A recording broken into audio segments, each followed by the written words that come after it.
For the mechanism of law and order to function, it is an absolute requirement that justice be blind.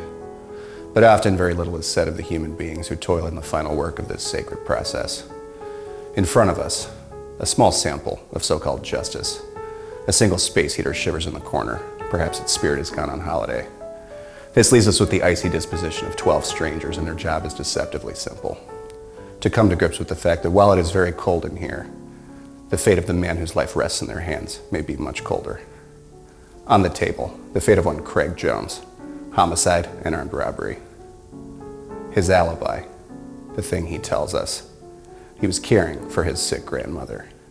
But every justice system has always relied on things told to people by other people, and the quality of a person is perhaps the most difficult thing to discern. It is now up to these 12 strangers to discern the guilt of a man they have never met. What have they discerned? What prejudice may have led them there? And are they aware that they are in the odd locale?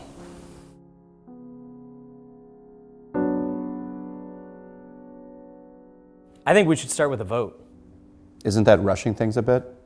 It's the reason we're here, isn't it? I was summoned away from my life to vote. I'd like to vote so I can get back to my life. We can't vote now. Why not? Seems like a good place to start. I'm not opposed to a vote. That's a quorum. Let's take a vote. I'm sorry, 3 out of 12 people is not a quorum. I'm the foreman. They didn't give me a manual, so if people want to take a vote, then that's what we're going to do. On the case? No, on the vote. We are not voting to vote. I abstain. We haven't voted yet. I'm not ready to vote.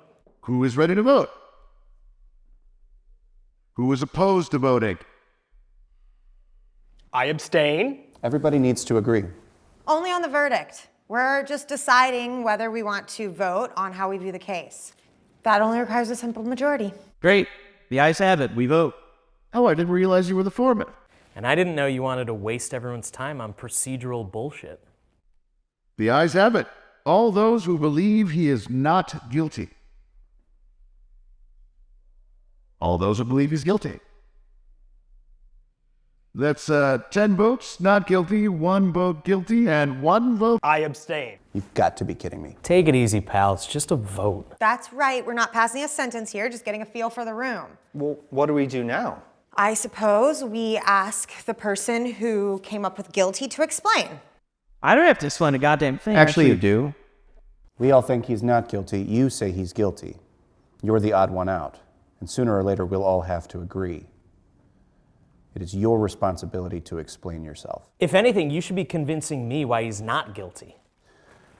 We all know the facts of the case. Any person in their right mind... Okay, no need to have a shouting match. This is justice. We can have a rational conversation. Now, this person would like for us to explain ourselves. I think it's only fair to the young man standing trial that we do so. What is fair to the young man standing trial is for the outlier to explain what he knows that we don't. There are 11 votes for not guilty. 10 votes. I abstain. Yes, thank you. But one person is alone in thinking he's guilty. The burden of proof is not with us. If you really want justice, you're going to have to convince me. Point of order. Yes? May I be excused? From the jury? Absolutely not. We're all stuck in this together. No, I need to use the washroom. And I've always kind of wanted to say that. Point of order. Is that a point of order? They didn't give me a manual. Jesus Christ. Everyone in favor of letting this guy take a shit. Point of order. Stop doing my job. Please, just go. Sorry about him. But let's get back to the case. 8:30 at night, a pharmacy is robbed at gunpoint. When the owner puts up a fight, a gun goes off. The pharmacist is killed. A masked assailant runs out of the pharmacy. We all saw the footage of the event. Does everybody agree? Sounds right to me. Me too. The defendant was home all night with his grandmother. She had a pretty nasty case of pneumonia, and it was particularly bad this evening. So the kid goes to the pharmacy to pick up a prescription. Sees it's a crime scene. He is really worried about his grandma, and he needs the medicine. He gets pulled aside for questioning and, in a panic, starts yelling at everybody. Right. His grandmother really needed the medicine. There's an altercation with the police. The kid gets arrested and gets brought up on killing the pharmacist. Right, but as we all know, he was not present during the murder. You can't prove that. What are you talking about? You can't prove he wasn't there. He was with his grandmother. And what does the grandmother say? Well, she died 3 days ago. How convenient. Oh, come on. I'm merely bringing up the fact that it's convenient that the one person who could clear up this whole situation isn't around anymore. Actually, that seems super inconvenient. Excuse me? I mean, it would be convenient for him if his grandma was still alive and she could say he was with her. Also, his grandma would be alive. He doesn't have anyone to support his story. That seems the opposite of convenient. Don't tell me how to speak English. I know what I'm talking about. Oh, boo-hoo, Grandma's dead. This derelict's trying to build up sympathy. It is a perfectly reasonable story. What exactly is your issue with it? You bleeding hearts are ignoring one crucial fact. The sweatshirt? What about the sweatshirt? You've seen the video. What was the robber wearing? A bear's sweatshirt. Just like the sweatshirt the boy was wearing when he went into the pharmacy. Hang on, your smoking gun is someone wearing a Chicago Bears sweatshirt in Chicago. It's the same sweatshirt. What more do you need? The fingerprints, DNA, gunshot residue, proof. No, he makes an interesting point. What? They were wearing the same sweatshirt. You are wearing a bear sweatshirt! Go Bears. Makes sense. No, it does not. Yes, it does. Think about it. The kid's lazy, probably doesn't even have a job. When I was his age, I had 3 jobs. Me too. The kid has a job. Not anymore, he doesn't. And he doesn't have any money. He probably wants to buy drugs. Yes, for his sick grandmother. No, not those drugs, like uppers or fentanyl. It's everywhere. My niece is always talking about fentanyl. Stop it. None of this has Maybe any... they didn't have enough fentanyl at the pharmacy and he killed them for it. What? Yeah, no, this is making sense. He goes to the pharmacy, brings a gun, it's an easy job, right? Tells the pharmacist to clear out the register. Pharmacist says no, the kid panics, shoots him. He was probably high when he did it. I don't think anything was found in his bloodstream. But you don't know that, do you? No, I suppose I don't. This is starting to make sense to me. No. Stop. It doesn't. It does not make sense that he would rob the pharmacy and then return to the scene of the crime an hour later wearing the same sweatshirt from the surveillance footage. Maybe he didn't know about the camera. It was probably too high to figure. I truly do not understand what is happening. That's right. And he was so high, he forgot he killed the pharmacist, got the munchies, and went back to the pharmacy to buy some snacks. He was picking up a prescription. Wait, I'm convinced. Me too. Come in. Wait. You are prepared to pass judgment on this boy over a sweatshirt.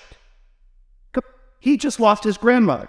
He probably didn't even love her. Evidence. You need to have evidence when you just say things and expect people to agree with you when you're on a fucking jury. You actually don't.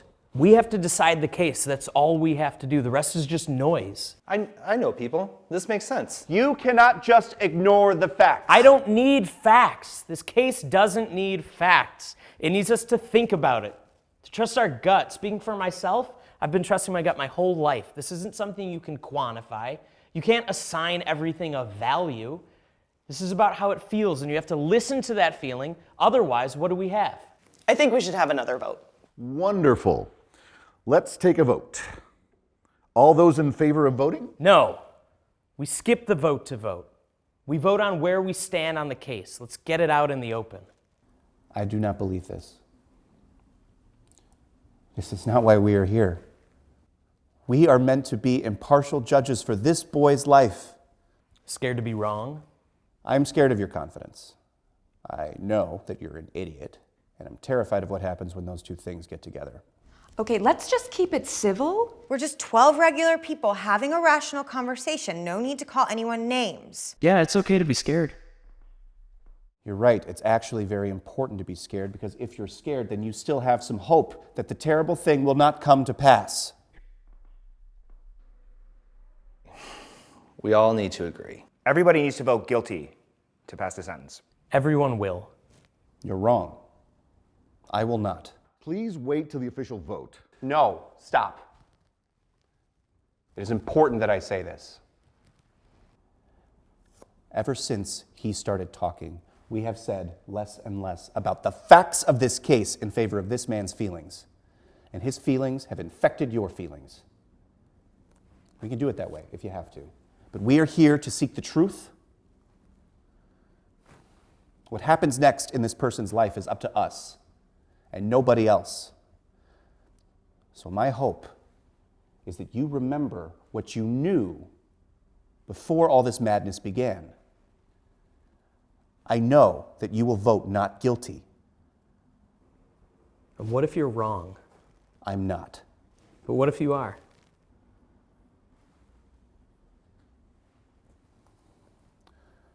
I will change my vote. Foreman, call the vote. All those who vote not guilty.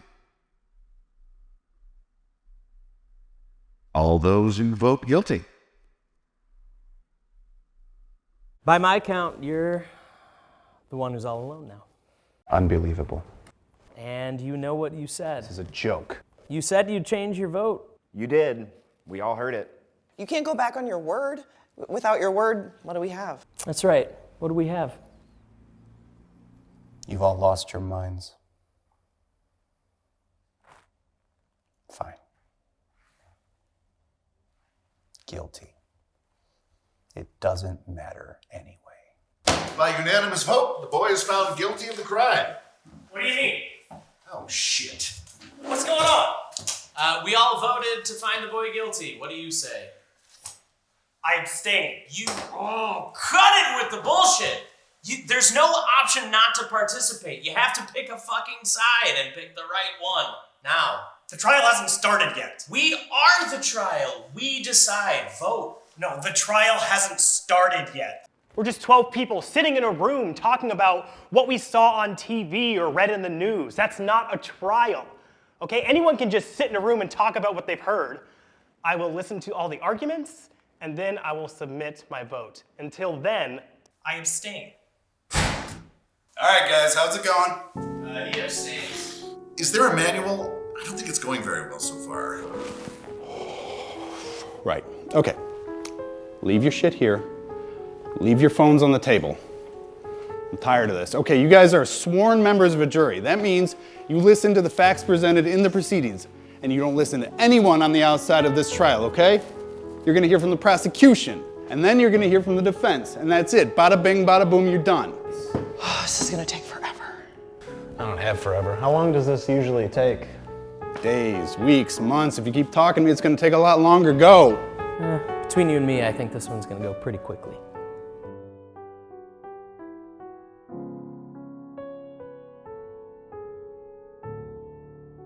This is what we call justice.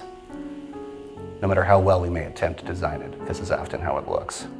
We are presented with the facts, but the situational catastrophe of being a human being dictates that we look first to our feelings, and then hope for the best that something is left over when those monsters are satisfied.